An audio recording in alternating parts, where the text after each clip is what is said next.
Hello, പുതിയൊരു വീഡിയോയിലേക്ക് സ്വാഗതം കേട്ടോ. നേരത്തെ പറഞ്ഞ വീഡിയോ, നേരത്തെ ഇട്ട വീഡിയോ മുഴുവനായില്ല. അത് ഫോണിൻ്റെ കുഴപ്പട്ടോ. ഫോണ് തീരെ ഒരു 10 മിനിറ്റ് ഒന്നും ഓണായിട്ടിരിക്കുന്നില്ല, പെട്ടെന്ന് കട്ടായി പോകും. അപ്പോൾ നമ്മൾ പറയാൻ വന്ന കാര്യം പറഞ്ഞ് അവസാനിപ്പിക്കാൻ പറ്റുന്നില്ല. അപ്പോൾ ഇതിന് കട്ടാകുക. പിന്നെ ഈ എഡിറ്റ് ചെയ്തൊന്നും ചേർക്കാൻ അറിയാത്തതുകൊണ്ട് പിന്നെ അതങ്ങനെ അങ്ങോട്ട് എത്ര മിനിറ്റ് കിട്ടിയുള്ളൂ വെച്ചെങ്കിൽ ആ മിനിറ്റ് അങ്ങോട്ട് അപ്ലോഡ് ചെയ്യാനേ പറ്റണുള്ളൂ. അപ്പോൾ ഹാങ്ങായിട്ട് പിന്നെ ഫോണിന് ചെറിയ കംപ്ലൈൻ്റ് ഒക്കെ. പിന്നെ കുട്ടികളുണ്ടായിരുന്നത് കൊണ്ട് അവർ കളിച്ചിട്ട് ഫോൺ എന്തൊക്കെ ഡൗൺലോഡ് ചെയ്ത് അവർ ഈ യൂട്യൂബിലെ ഗെയിമുകളും കാര്യങ്ങളൊക്കെ ഡൗൺലോഡ് ചെയ്തിട്ടിട്ടൊക്കെ ഫോൺ അങ്ങോട്ട് ഹാങ്ങായിക്കുക. അത് എത്ര ക്ലീൻ ഇതടിച്ചിട്ടും പിന്നെ പോണില്ല. നമ്മൾ ക്ലിയർ അടിക്കുമ്പോൾ അതിൻ്റെ ഉള്ളിൽ അധികമൊന്നും ഇത് ഫോട്ടോസും കാര്യങ്ങളൊന്നും കാണുന്നില്ല. പക്ഷേ ഇതാ ഫോൺ ഹാങ്ങാണ്. എന്താ പറയുക, വീഡിയോസ് ക്യാമറ ഓണായിട്ടിരിക്കുന്നില്ല. ഒരു 5 മിനിറ്റൊക്കെ ഇരിക്കും, 10 മിനിറ്റ് 12 മിനിറ്റ് ഒന്നും ഇരിക്കുന്നില്ല. ഇത് ഓണായിട്ടിരിക്കുന്നില്ല, അപ്പോൾ കട്ടാവുക വീഡിയോ. അപ്പം അതുകൊണ്ട് നേരത്തെ പറഞ്ഞത് അവസാനിപ്പിക്കാൻ പറ്റിയിട്ടില്ല കേട്ടോ. അപ്പോൾ പറഞ്ഞു വന്നത് മക്കളുടെ കാര്യങ്ങളും ഞാൻ ജീവിച്ച് വന്ന കാര്യങ്ങളും പിന്നെ നമ്മൾ എന്ന് പറഞ്ഞാൽ ഞാൻ പറഞ്ഞില്ല, ഒരുപാട് സ്ട്രഗിൾ ചെയ്ത് ഇത്രയും വരെ എത്തിക്കാനെന്ന് പറഞ്ഞാൽ പിന്നെ മൂത്ത മകള് പിന്നെ വെച്ചെങ്കിൽ 1-2 ആൾക്കാരുടെ സഹായമൊക്കെ സ്വീകരിച്ചിട്ടുണ്ട്. അത് ഹെൽപ്പ് കാരണം ഒരു മോളെ കെട്ടിക്കാനായിട്ട് കുറച്ച് കല്യാണത്തിൻ്റെ ആവശ്യത്തിലൊക്കെ ആയിട്ട് കുറച്ച് സഹായമൊക്കെ 2-3 ആൾക്കാരത് സ്വീകരിച്ചിട്ടുണ്ട്. പക്ഷെ അതിപ്പോൾ ഒരു 10 വർഷം 2013 ആ കല്യാണം കഴിഞ്ഞത്. 2025 ആയില്ലേ, 12 വർഷം ആവാനായി. അപ്പോൾ അന്ന് ചുറ്റിലും ആൾക്കാരുണ്ടല്ലോ. പിന്നെ എനിക്ക് വയ്യെങ്കിലും ഞാനും എന്നെക്കൊണ്ട് കഴിയുന്നത് ഞാനും ചെയ്യാന്നുള്ള രീതിയിലാണ് ആ കല്യാണം ഉറപ്പിച്ചത്. ഒരു 8-9 മാസത്തെ സമയം കിട്ടി. പക്ഷേ എല്ലാവരോടും അന്വേഷിച്ചിട്ടും അവർ നിങ്ങളൊക്കെ ഒന്ന് സഹായിക്കുമോ, നല്ലൊരു കാര്യമാണ് അത്. പിന്നെ കാര്യം ഇപ്പം അപ്പം അങ്ങോട്ട് ചെയ്തില്ലെങ്കിൽ 2 വർഷം, ഒരു 18 വയസ്സാണ് അപ്പോൾ ആവണമെന്നെ ഉണ്ടായിരുന്നുള്ളൂ. ഉറപ്പിക്കുമ്പോൾ 18 ആയിട്ടില്ല. പിന്നെ കല്യാണത്തിന് പിന്നെ ഒരു 8 മാസം എടുത്ത്. അപ്പോൾ പിന്നെ 18 എന്തായാലും അല്ല. ഡിസംബർ 23-നാണ് അവൾക്ക് 18 വയസ്സാവുക. വയസ്സ് തേയോളം ബർത്ത്ഡേ അപ്പോഴാണ്, ഡേറ്റ് ഓഫ് ബർത്ത് അതാണ്, ഡിസംബർ 23. അപ്പോൾ കല്യാണം വന്നത് 29-നാണ്, ഡിസംബർ 29. അപ്പോൾ കല്യാണം ഉറച്ചത് മാർച്ചിലാണ്. ഡിസംബറിൻ്റെ ഒക്കെ മുന്നുള്ള ആ വർഷത്തെ മാർച്ചിൽ, അതായത് എക്സാം +2ൻ്റെ എക്സാം നടക്കുന്ന സമയത്താണ് കല്യാണം ഉറപ്പിച്ചത്. അപ്പോൾ അങ്ങനെ പിടിച്ചിട്ട് ഞാൻ അതൊന്നും ചിന്തിക്കാത്തൊരു കാര്യമായിരുന്നു. കാരണം ഒരാളെ നമ്മുടെ മക്കളെ ഭാവി ആലോചിച്ചിട്ട് നമ്മളെ കൂടെ എല്ലാ ത്യാഗവും സഹിച്ചിട്ട് ഒരാളെ കൂടെ നിർത്തിയിട്ട് എന്താ പറയേണ്ടതെന്ന് എനിക്കറിയില്ല. അമ്മാതിരി ഞാൻ കഷ്ടപ്പെട്ടിട്ട് ഒരുപാട് വിഷമങ്ങൾ അനുഭവിച്ചിട്ടും ശരീരത്തിന് സുഖമില്ലാത്ത ഇപ്പോഴാണ് പിന്നെ എനിക്കൊരു ആരോഗ്യം കാര്യങ്ങളൊക്കെ എന്തെങ്കിലുമൊക്കെ ചെയ്യാൻ, എന്തെങ്കിലും പണിയെടുക്കാനൊക്കെ ആരോഗ്യം. അന്നൊന്നും എനിക്കൊന്നും വയ്യാത്തൊരു സമയമാണ്. എന്നിട്ട് ഞാൻ ആ ജോലി ചെയ്തിരുന്നില്ല. ഞാൻ ആ കമ്പനിയിൽ ഞാൻ ജോലി ചെയ്തിരുന്നു. അപ്പോൾ എനിക്ക് വീട്ടിലെ പണിയും ഒന്നും ചെയ്യാൻ പറ്റാത്തൊരവസ്ഥയിലിരുന്നു അന്നൊക്കെ. ആ സമയത്തും നമ്മളെല്ലാ ത്യാഗവും സഹിച്ചിട്ട് ആ ജോലി ചെയ്യണം, കുട്ടികളെ കെയർ ചെയ്യണം, മറ്റുള്ള കാര്യങ്ങൾ, കുട്ടികളെ പഠിപ്പ് അതൊക്കെ നോക്കണം, കുട്ടികളെ സ്കൂളിൽ പറഞ്ഞയക്കണം, മദ്രസയിൽ പറഞ്ഞയക്കണം. അതൊക്കെ ചെയ്യുന്നതിൻ്റെ ഇടയിലും ഇയാളുടെ നമ്മളെ രക്ഷിക്കേണ്ട ആൾക്കാരെ ശിക്ഷ അതും അനുഭവിച്ചുകൊണ്ടിരിക്കുക. അപ്പോൾ എന്നാലും കുട്ടികളെ ഭാവി ആലോചിച്ചിട്ട് നമ്മളത് പിടിച്ച് നിന്ന് എങ്ങനെയെങ്കിലും മുന്നോട്ട് പോകാമെന്ന് വെച്ചിട്ട് നിൽക്കുമ്പോഴാണ് സമയത്താണ് പഴകിയ ഭക്ഷണം കൊടുത്തത്. തലേദിവസം വെച്ചത് പിറ്റേന്ന് രാവിലെ കൊടുത്തു എന്നും പറഞ്ഞിട്ടൊരു പ്രശ്നം ഉണ്ടാക്കിയിട്ട്, വലിയൊരു വിഷയം ഉണ്ടാക്കിയിട്ട് കുട്ടികളവിടെ ഇട്ടിട്ട് എല്ലാം അവിടെ ഇട്ടെറിഞ്ഞ് പോയ ഒരവസ്ഥയിൽ ഞാൻ എന്ത് ചെയ്യും? പിന്നെ ഞാനെന്ന് പറഞ്ഞാൽ എനിക്ക് എൻ്റെ വരുമാനത്തിനനുസരിച്ച് ഞാൻ ജീവിക്കുള്ളൂ. ചിലപ്പോൾ എൻ്റെ ഭർത്താവിന് കുറേ വരുമാനം ഉണ്ടാവും, അല്ലെങ്കിൽ എൻ്റെ ആങ്ങളമാർക്ക് കുറേ വരുമാനം ഉണ്ടാവും, അല്ലെങ്കിൽ എൻ്റെ അനിയത്തിമാർക്ക് കുറേ വരുമാനം ഉണ്ടാവും, അല്ലെങ്കിൽ എൻ്റെ ഉമ്മാക്കും പാപ്പാക്കും വരുമാനം ഉണ്ടാവും. അതൊന്നും കണ്ടിട്ട് ജീവിക്കണ ആളല്ല ഞാൻ എന്നെക്കൊണ്ട് എന്ത് ചെയ്യാൻ പറ്റും അത് ചെയ്തിട്ട് 10 രൂപ ഉണ്ടാക്കിയിട്ട് അതിനനുസരിച്ച് ജീവിക്കാൻ എന്നെക്കൊണ്ട് പറ്റുള്ളൂ. ഇന്നും പറ്റുള്ളൂ, അന്നും പറ്റുള്ളൂ. ഇന്നും ഇല്ല മറ്റൊരാളുടെ വരുമാനം കണ്ടിട്ട് കടം വാങ്ങുക, അല്ലെങ്കിൽ ആളുടെ വരുമാനം കണ്ടിട്ട് കുറേ ഡ്രസ്സ് എടുക്കുക, കുറേ ഭക്ഷണം ഉണ്ടാക്കുക, കുറേ ടൂർ അടക്കുക, അങ്ങനത്തെ പരിപാടിക്കൊന്നും ഞാൻ പോകില്ല. ഞാൻ അധ്വാനിച്ച കാശ് എൻ്റെ ചിലവ് എൻ്റെ ഉത്തരവാദിത്തങ്ങൾ ചെയ്യാനുള്ളതൊക്കെ ചെയ്ത് കഴിഞ്ഞ് ബാക്കിയുണ്ടെങ്കിൽ തന്നെ ഞാൻ എന്തെങ്കിലും കാര്യങ്ങൾ ചെയ്യുള്ളൂ. അതുകൊണ്ട് എന്താ ഗുണം എന്ന് വെച്ചാൽ ആരും പറയില്ല അവൻ അധ്വാനിച്ച പണം കൊണ്ടേ അവളിങ്ങനെ ദൂർത്തടിച്ച്, അല്ലെങ്കിൽ മറ്റേ വാപ്പ അധ്വാനിച്ച പണം കൊണ്ടേ, അല്ലെങ്കിൽ മറ്റുള്ളവർ ആങ്ങളന്മാർ അധ്വാനിച്ച പണം കൊണ്ടേ അവളിങ്ങനെ ദൂർത്തടിച്ച് നിന്നു ആരും പറയില്ല. എന്ത് കഷ്ടനഷ്ടം വന്നാലും അത് നമ്മളുടെ മാത്രം കുറ്റാണെന്ന് നമുക്ക് കണ്ട് വിലയിരുത്താൻ പറ്റും. നമ്മളെന്തെങ്കിലും വന്നാൽ നമ്മുടെ കുറ്റം തന്നെയാണ്. അതല്ലെങ്കിൽ ആ വരുമാനം കൊണ്ട് തന്നെ നമ്മൾ, അല്ലെങ്കിൽ ആരുടെ പൈസ കൊണ്ട് അവൾ ദൂർത്തടിച്ചെന്ന് ആരും പറയില്ല. അപ്പോൾ അതുകൊണ്ട് തന്നെ ഞാൻ ദൂർത്തടിക്കാനൊന്നും പോയിട്ടുമില്ല. ദൂർത്തടിക്കാനുള്ള അന്നും ഇല്ല, മനസ്സില്ല, എന്നും മനസ്സില്ല.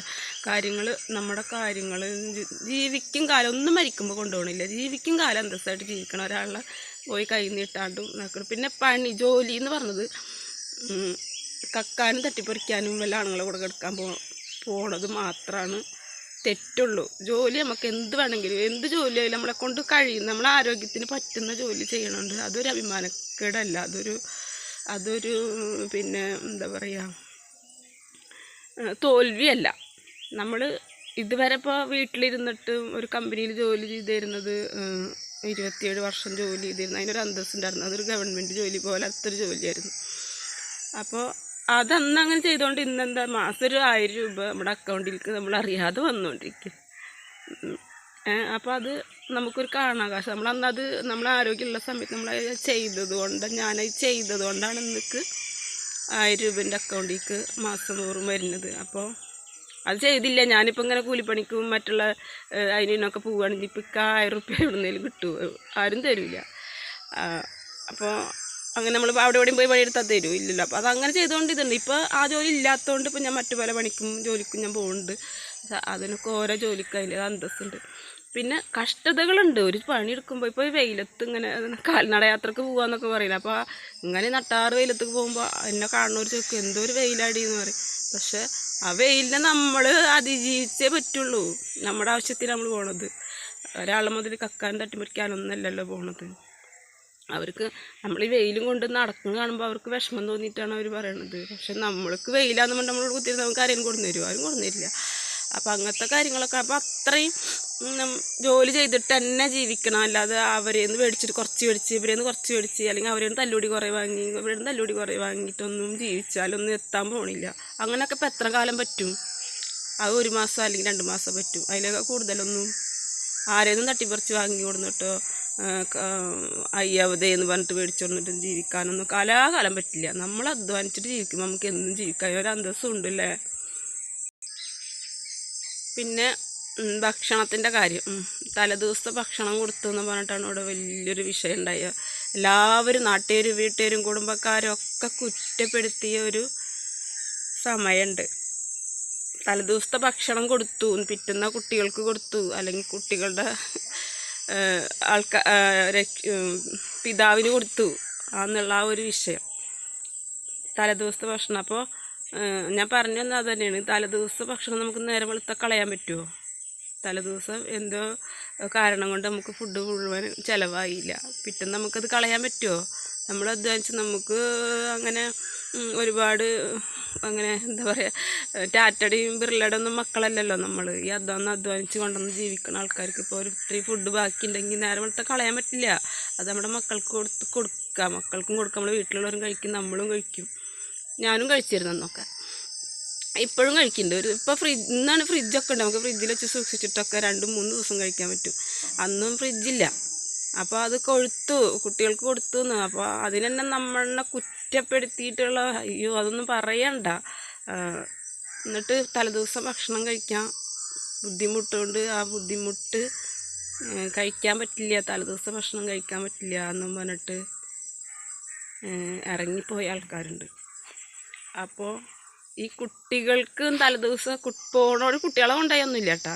കുട്ടികളൊക്കെ പിന്നെ തലേദിവസത്തെ 4-5 ദിവസം എത്തിയതാ, ഇനി പട്ടിണി കിടന്നോട്ടെ എങ്ങനെയാച്ചാ ജീവിച്ചോട്ടെ, എനിക്ക് തലേദിവസത്തെ ഭക്ഷണം കഴിക്കാൻ പറ്റില്ല എന്നും പറഞ്ഞിട്ട് ഇറങ്ങിപ്പോയ ആൾക്കാരുണ്ട്. അപ്പോൾ ഈ കുട്ടികളെങ്ങനെ ജീവിക്കും?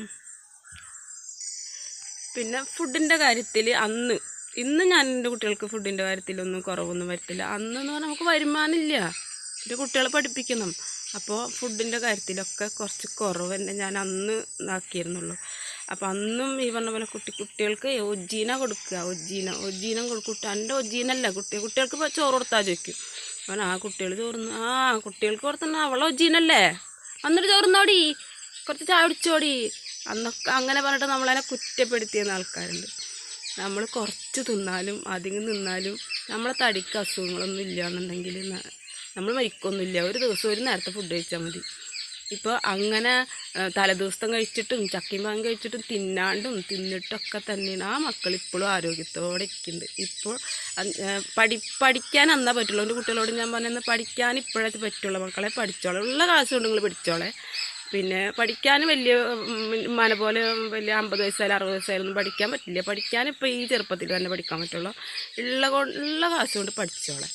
ഫുഡ് എന്ന് പറഞ്ഞത് അത് ഇനിയും കഴിക്കാൻ, നല്ല വസ്ത്രം നമുക്ക് ഇനിയും കാലങ്ങളുണ്ട് ഇട്ട് നടക്കാനൊക്കെ സമയമുണ്ട്. അതിനൊക്കെ അന്നേരം അപ്പോൾ തന്നെ എന്തായി, ഞാൻ പറഞ്ഞ പോലെ അനുസരിച്ചുള്ള കാശുകൊണ്ട് ഒരാൾ ഡിഗ്രി ഫസ്റ്റ് ഇയർ ആയപ്പോഴാണ് കല്യാണം കഴിച്ചെടുത്ത്, ഒരാളുടെ +2 വരെ പഠിപ്പിച്ചിട്ട് അത് കല്യാണം കഴിച്ചെടുത്ത്.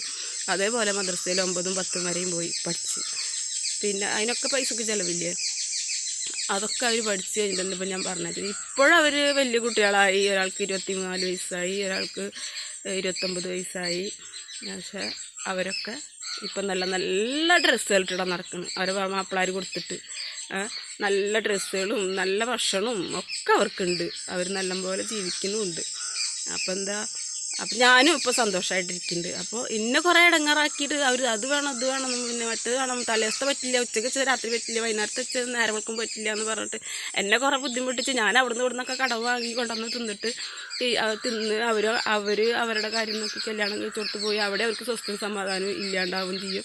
ഒക്കെ ആകുമ്പോൾ ഇന്നിൻ്റെ അവസ്ഥ അപ്പം എന്താവും? ഞാൻ കടക്കാരിയും ഒക്കെ ആയിട്ട് ഇങ്ങനെ ജീവിക്കല്. അന്നിപ്പോൾ എന്തായി, മക്കൾ നല്ലപോലെ അന്ന് ഞാൻ പറഞ്ഞത് അനുസരിച്ച് ജീവിച്ചതുകൊണ്ട് ഇന്ന് കുട്ടികൾ സന്തോഷമായിട്ടിരിക്കുന്നുണ്ട്, ഞാനും സന്തോഷമായിട്ടിരിക്കുന്നുണ്ട്. അത് വരുമാനത്തിനനുസരിച്ച് വേണം മനുഷ്യർ ജീവിക്കാൻ.